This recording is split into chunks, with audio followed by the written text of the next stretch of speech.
Ceci est un livre audio autogénéré par Google. Logique sociale. Collection dirigée par Bruno Pequigno.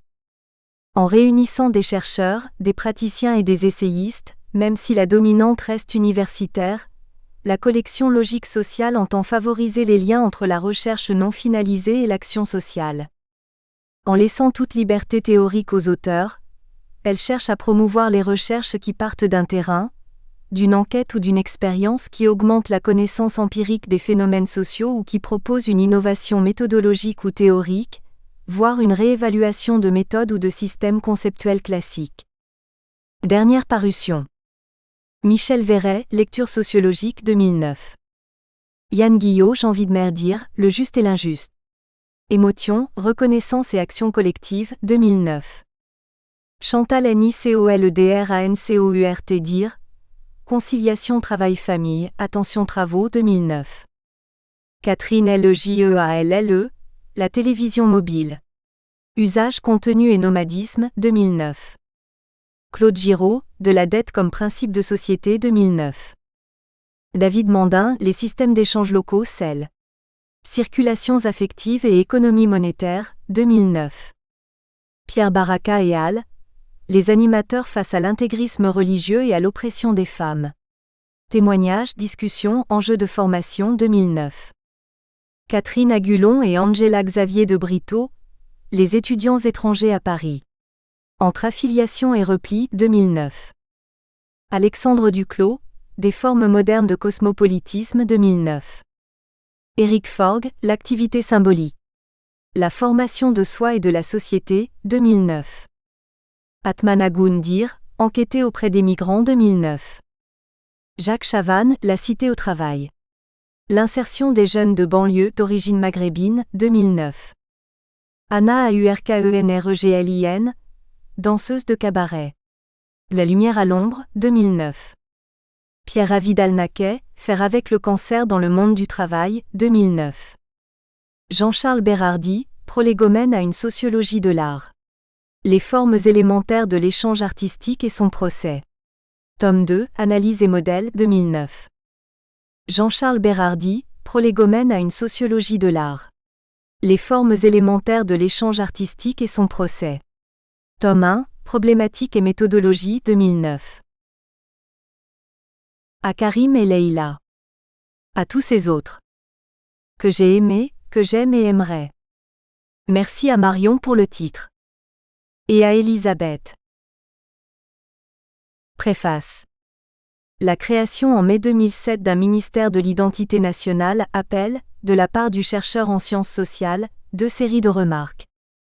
Du point de vue des anthropologues, il est clair que le terme d'identité ne saurait être employé au singulier, il faut toujours l'utiliser au pluriel. Chaque être humain dispose toujours de plusieurs identités, et il ne s'agit pas seulement d'identités sectorielles, comme les identités familiales, professionnelles, culturelles, religieuses, etc. Il s'agit aussi et surtout des divers personnages que nous nous composons, des divers rôles que nous jouons selon les temps et les circonstances. Ces personnages ne sont pas nécessairement cohérents entre eux. Peu importe, puisqu'ils ne sont jamais présents simultanément. En fait, ils sont l'image que nous voulons donner de nous-mêmes en fonction de nos buts et de nos stratégies. Du fait de ce caractère instrumental, ils sont multiples, mobiles, changeants, et il faut toute la sottise obtuse du bureaucrate pour croire qu'une identité unique pourrait épuiser toute la richesse que l'individu porte en lui. Ce qui est vrai des personnes singulières ne l'est pas moins des collectivités. Une nation comme la France, héritière d'un passé plusieurs fois séculaire, dispose à l'évidence de plusieurs identités dont beaucoup sont incompatibles entre elles. La France de Saint-Louis n'est pas la France de la Révolution, la France des Versaillais n'est pas celle des communards, la France de Vichy n'est pas celle de la Résistance. Là encore, qui dit identité dit image de soi, et en quelque sorte par définition ces images sont diverses et sujettes à transformation. Du point de vue de l'historien, l'expérience passée de notre pays montre que l'évocation de l'identité nationale au singulier a toujours servi à des fins d'exclusion. L'identité a été brandie pour désigner ceux qui ne la partageaient pas, et qui devaient donc être exclus de la communauté. Au début du XXe siècle, Charles Maurras a été l'un des chantres les plus exaltés de l'identité nationale, Elle lui servait à rejeter hors de la nation ce qu'il appelait les 4 États confédérés, juifs, protestants, métèques et francs-maçons. La même démarche et la même énumération seront reprises sous le régime de Vichy, à ceci près que les communistes prendront alors la place des protestants. Le recours à l'identité sert toujours les mêmes fins. Il s'agit de légitimer une opération de ségrégation et de discrimination visant une partie de la population de ce pays, stigmatisant des gens qui vivent parmi nous et contribuent comme nous à la richesse matérielle et culturelle de la collectivité. Évelyne Perrin a eu l'excellente idée de questionner sur ce sujet quelques 200 jeunes rencontrés au Forum des Halles et dans ses environs. Bien entendu, elle souligne elle-même que son enquête n'a pas de caractère scientifique au sens strict du terme et que son échantillon n'est pas représentatif de l'ensemble de la jeunesse française.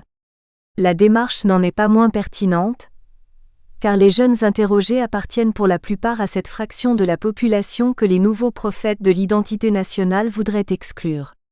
En ces temps où il est de bon ton de sacraliser la parole des victimes, le livre d'Évelyne Perrin devrait être bien accueilli. Il donne en effet la parole aux victimes potentielles de la politique de MM. Sarkozy et Hortefeux. On verra à quel point ces victimes évaluent lucidement les menaces qui pèsent sur elles, et avec quelle intelligence elles discernent les objectifs réels qui se cachent derrière les proclamations identitaires des hommes du pouvoir. De plus, Évelyne Perrin va bien au-delà de son enquête et nous propose une analyse et une critique globale de la politique d'immigration et des ''intégration, mise en œuvre par l'actuelle majorité.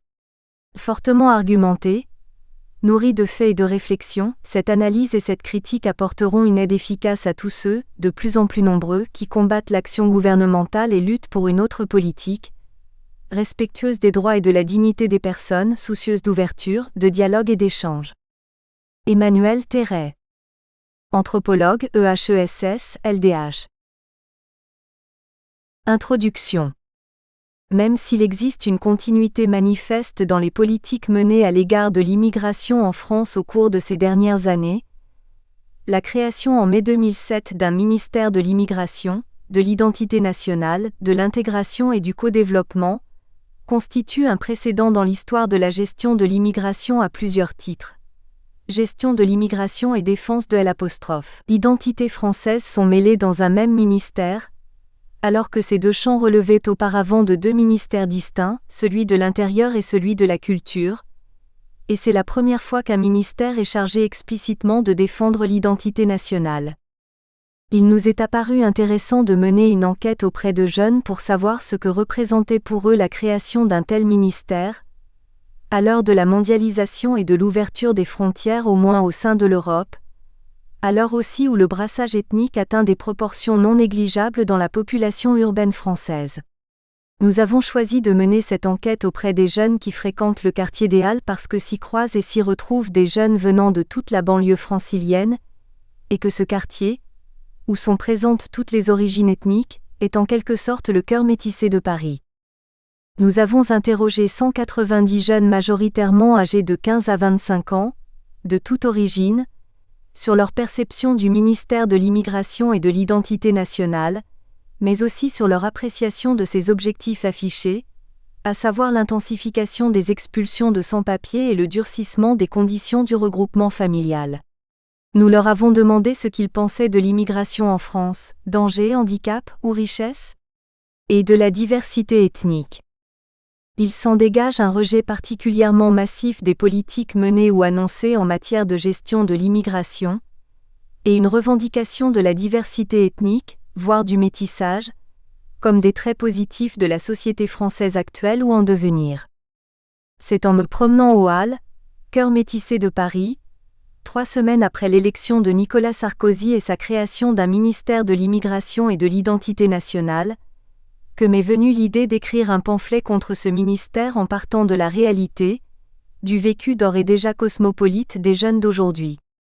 Mon hypothèse de départ était que l'idée même que ce serait à l'État de définir et contrôler l'identité, fût-elle nationale, est incongrue, surréaliste, grotesque pour la majorité des jeunes générations urbaines grandies dans le côtoiement de différentes nationalités, origines, ethnies, appartenances, tant aujourd'hui l'identité est vécue par eux comme plurielle, composite, en perpétuelle recherche et redéfinition, et comme un territoire éminemment singulier et personnel. De quel droit l'État légiférerait-il, ce qui est le propre d'un ministère, sur ce qui définit l'individu au plus secret de lui-même? Au tollé qu'a suscité la création de ce ministère dans la communauté scientifique, devait répondre à mes yeux l'incrédulité des jeunes devant une telle incongruité, d'autant plus qu'elle émane de celui-là même qui a désigné certains d'entre eux du terme de racaille quelques mois plus tôt. Mais quelle ne fut pas ma stupéfaction lorsqu'au premier jour de mon enquête, sur 10 jeunes interviewés dans ce quartier des Halles, j'en trouvai 4, jeunes Français qu'on pourrait dire de souche française ou du moins européenne, c'est-à-dire blancs, pour défendre ce ministère et lui trouver une utilité pour contenir, limiter l'immigration qui serait un danger pour l'identité française. Ainsi je m'aperçus qu'à peine créé, ce ministère avait déjà des effets dangereux, performatifs en quelque sorte, en ce qu'il légitimait la libre affirmation d'une volonté de distinguer entre les personnes habitant sur le sol français, ceux qui y étaient de plein droit et ceux qui menaçaient l'identité nationale et devaient faire l'objet d'une surveillance et de mesures particulières. Ainsi se trouvait confirmé le fait que se mêler de définir une identité nationale, pour un État, en l'opposant explicitement au terme d'immigration, revenait à agiter les bas-fonds les plus obscurs de l'imaginaire collectif, au risque d'y réveiller ou d'y banaliser des tendances racistes qui, bien que prenant des formes toujours nouvelles, ne s'effacent jamais complètement. Comme le souligne Étienne Balibar dans un article remarquable sur le retour de la race, pour nos contemporains, ni l'existence, ni le nombre, ni les délimitations entre les races ne bénéficient plus d'aucune évidence, mais les noms de la race continuent de fonctionner dans l'identification de différences ethniques et culturelles. On continue de parler des apostrophes européens, des apostrophes orientaux, des apostrophes arabes, de noirs ou des apostrophes africains, etc. Plus que jamais peut-être le principe de la race ou de la racialisation s'impose socialement et culturellement, en particulier comme principe généalogique, et de représentation qui rapporte à l'origine et à la descendance des mentalités ou des aptitudes individuelles et collectives supposées. C'est ici que le rôle et la responsabilité de l'État dans la définition du vivre ensemble et d'une commune humanité sont écrasants. Comme l'a établi Hannah Arendt, l'institution politique n'a pour base aucune nature humaine, mais c'est inversement la cité au sens large, donc l'État qui produit l'humain, mais pour cette raison aussi peut le détruire. Or, comme le note encore Étienne Balibar, les catégories ou invariants du racisme se sont progressivement déplacées d'une division de l'humanité entre plusieurs sous-espèces à une idée de différence culturelle naturalisée, et simultanément d'altérité ou d'irréductibilité de l'autre vers un schème d'exclusion intérieure qui vise tous ceux qu'une société ne peut éliminer, mais que pour des raisons de culture, d'histoire, d'organisation du travail, de généalogie, elle s'efforce de mettre à part. Étienne Balibar décrit ainsi la production et la reproduction dans des conditions sans cesse renouvelées de l'ennemi intérieur. Il s'agit là d'une figure quasiment ontologique, mais aussi d'un processus institutionnel quotidien, situé au départ et à l'arrivée des pratiques sociales qui mêlent inextricablement l'attraction et la répulsion. Elle est aujourd'hui au cœur de la violence que l'Europe, mais aussi d'autres parties du monde, exercent contre ces immigrés. Pourquoi les Halles ? Le choix de faire une enquête auprès des jeunes dans le quartier des Halles se discute. En fait, ce quartier a été choisi en raison de sa charge symbolique en tant que quartier caractérisé par un fort brassage ethnique et par la présence de beaucoup de jeunes, et en raison de sa situation géographique au croisement de plusieurs lignes de métro et de RER desservant les périphéries parisiennes, qui en fait un carrefour pour les habitants de banlieues de diverses provenances. De fait, les jeunes qui se retrouvent aux Halles y stationnent et y passent des moments ensemble ou individuellement, par exemple autour de la Fontaine des Innocents ou dans la place Carré des Halles, présentent une forte diversité ethnique et d'origine culturelle. On y rencontre une proportion élevée de couples mixtes, blancs, non blancs, et de groupes de jeunes composés de plusieurs origines ethniques. Même si on peut y observer des regroupements à proprement parler communautaires, par exemple d'Antillais, le principe dominant reste la mixité culturelle. Une autre caractéristique est la jeunesse des personnes qui stationnent ou se regroupent aux Halles. Une majorité est âgée de 15 à 18 ans, les adultes étant moins nombreux. Enfin, Les jeunes qui fréquentent le quartier des Halles sont de multiples origines géographiques mais majoritairement issus de la banlieue parisienne, proche ou éloignée. Une minorité vient de province ou réside à Paris. Ce quartier nous est ainsi apparu comme un microcosme de la jeunesse issue de la banlieue parisienne, bien qu'il soit atypique et certainement non représentatif de la diversité de la jeunesse francilienne dans son ensemble. Il ne regroupe en effet que ceux et celles de ces jeunes qui bougent, qui sortent de leur quartier et n'y restent pas enfermés, ne serait-ce que pour des raisons de coût des transports, mais aussi en raison d'un contrôle parental plus strict par exemple pour les filles. De fait, on ne rencontre pratiquement pas de jeunes filles voilées dans ces regroupements de jeunes ou même à titre isolé. Une jeunesse multiethnique. Le quartier des Halles attire une jeunesse fortement pluriethnique et métissée. Sur 190 jeunes interviewés, la moitié, 96 sont blancs ou français dits de souche, l'autre 94 est composé de jeunes descendants de diverses immigrations non européennes, 58 d'origine maghrébine, 33 d'origine antillaise ou africaine, 3 d'origine asiatique. Les groupes de jeunes ou les couples sont caractérisés par une forte mixité ethnique. L'échantillon comprend 24 personnes en couple mixte, noir-blanc ou noir-maghrébin, et 15 groupes d'amis ethniquement mixtes. La jeunesse de la population qui se retrouve dans ce quartier en est une autre caractéristique. La majorité ont entre 17, 18 et 19 ans, mais on y rencontre aussi des jeunes de 14 et 15 ans. Il y a bien sûr également beaucoup de jeunes de 21 à 23 ans. L'accueil de l'enquête. L'accueil de l'enquête par les jeunes qui fréquentent le quartier des Halles est en lui-même un phénomène sociologique. Il n'y a pratiquement pas de refus de réponse.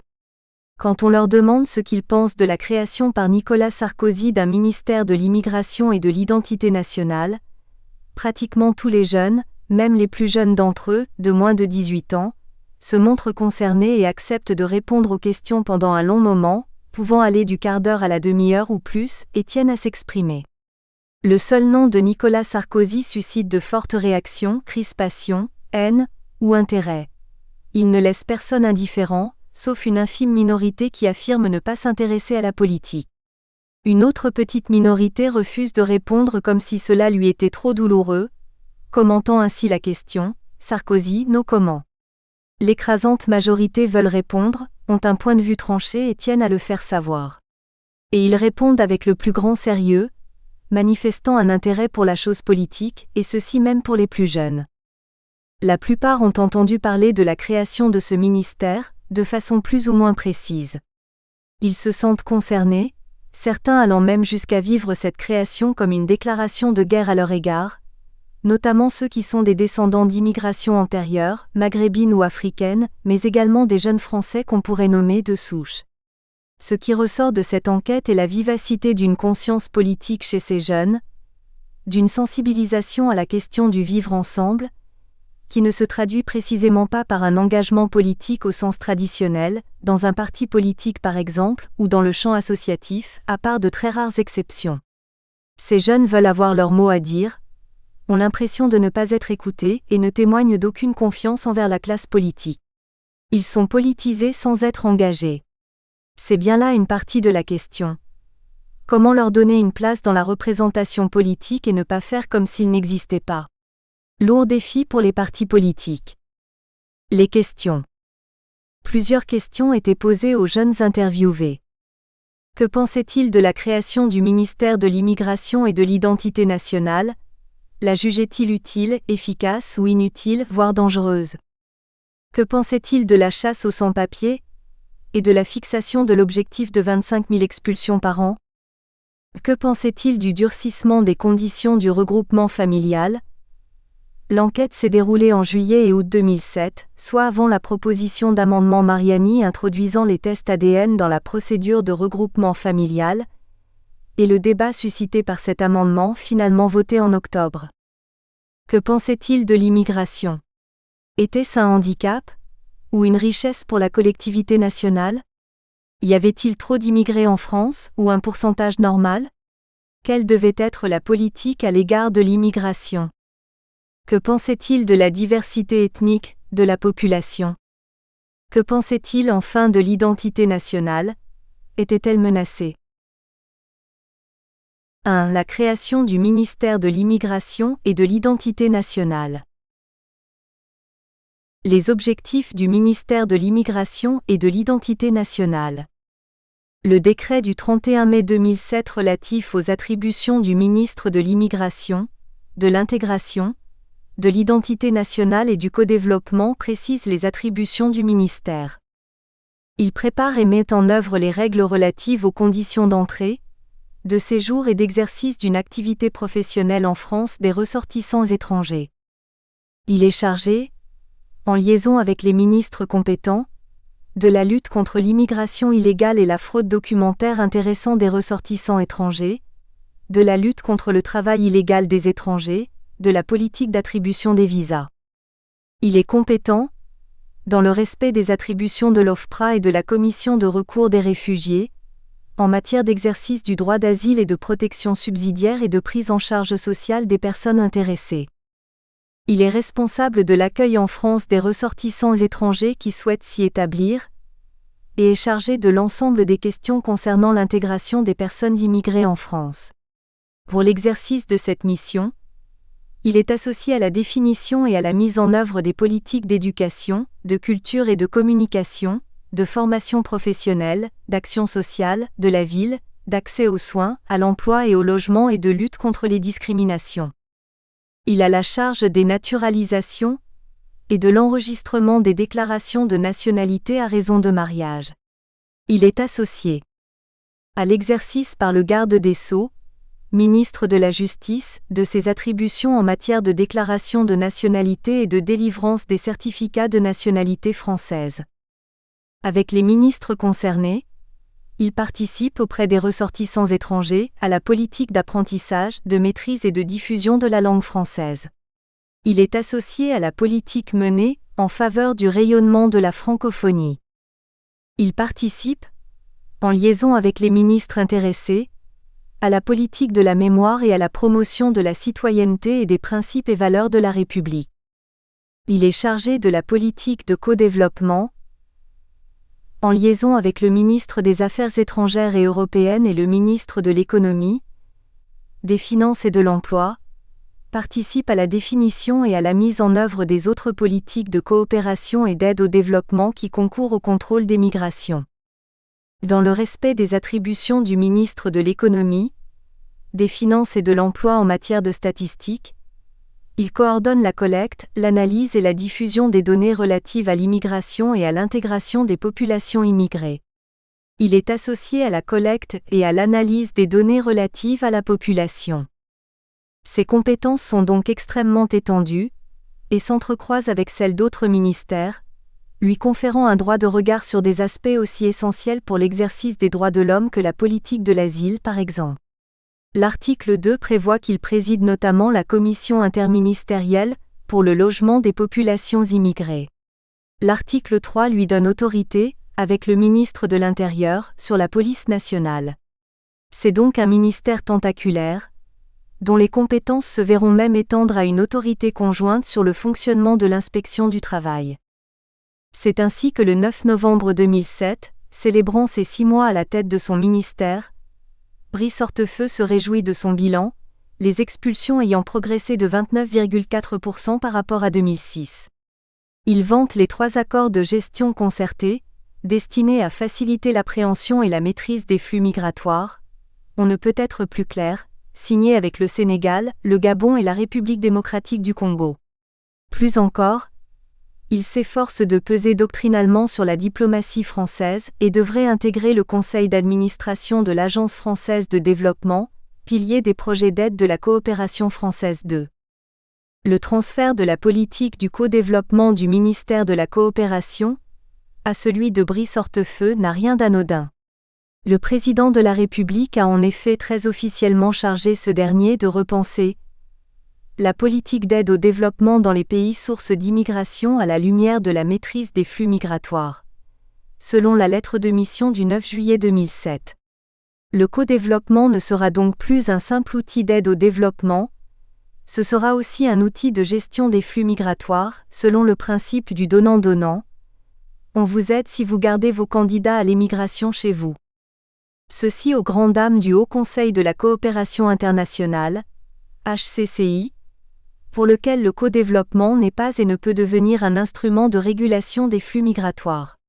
La signature systématique d'accords traitant conjointement de codéveloppement et de réadmission présenterait, en outre, le risque de brouiller le message adressé par la France aux pays partenaires, 3.